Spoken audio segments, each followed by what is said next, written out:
Hello there, young explorers. Have you ever seen a busy bee buzzing around your garden and wondered what all the fuss is about? What are these amazing little creatures actually doing? Well, get ready for a sweet adventure, because today we are diving deep into the secret world of bees to answer one magical question.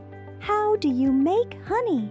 That's right. We're going to follow a bee on her incredible journey from a simple flower to a hive full of golden honey. So let's get buzzing. Our story begins on a bright, sunny day. Take a look at this flower. See its bright colors? Smell its sweet scent?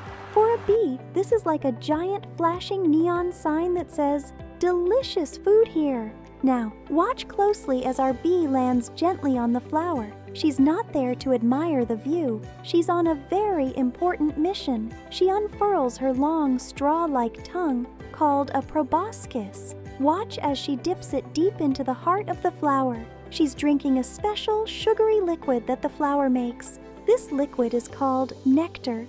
She sips and she sips, visiting not one, not 10, but hundreds of flowers in a single trip. Her special honey stomach, a tank just for nectar, fills up for the long journey home. With her tank full of sweet nectar, our bee lifts off from the flower. Look at her go, flying through the air with a very important delivery. As she flies, something amazing is already happening inside her. The nectar is mixing with special ingredients inside her honey stomach. It's like she's a tiny flying kitchen, starting the recipe on her way back to the hive. You can see her weaving through the air, navigating perfectly back to her home. It's a busy skyway, with all her sisters returning from their own flower missions. And here it is, the beehive, a buzzing, humming city made of wax. Look at all the bees coming and going. It might look chaotic, but everyone has a very important job to do. Watch as our returning bee arrives at the entrance. She's greeted by her hive mates. Now, she passes the precious nectar she collected, but she doesn't just drop it off. She transfers the nectar mouth to mouth to another worker bee inside the hive. This new bee will now chew the nectar, adding even more of her own special ingredients to the mix. This process helps turn the runny nectar into thicker, better honey. Now, where does this chewed up nectar go? Look at this amazing structure. This is the honeycomb. See all those perfect six-sided rooms? They are made entirely of beeswax, which the bees produce from their own bodies. The worker bee carefully places the liquid into one of these tiny wax cups, but it's still too watery to be honey. So how does it get thick and sticky? Look at this. The bees have a brilliant trick. They fan the honeycomb with their tiny wings. They are creating a gentle breeze that blows over the filled cells, helping the extra water evaporate away. This is like blowing on a bowl of hot soup to cool it down, but they are doing it to make their honey just right.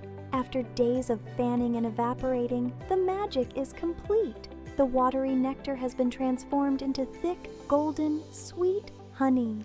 Now, the bees do one last brilliant thing. To keep their honey clean and safe for later, they put a lid on it. Watch this bee.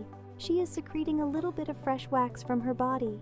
She uses her legs and mouth to shape a tiny, perfect cap over the cell of finished honey. It's like putting a lid on a jar of jam. This sealed honey is their food storage for the winter, when there are no flowers to visit.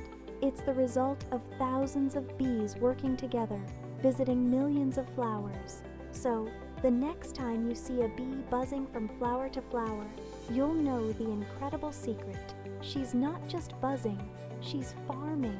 She is a tiny, hard-working farmer helping to create food for her hive. And bees don't just make honey for themselves. While they are collecting nectar, they are also doing another vital job. Look at the pollen dust on this bee's legs.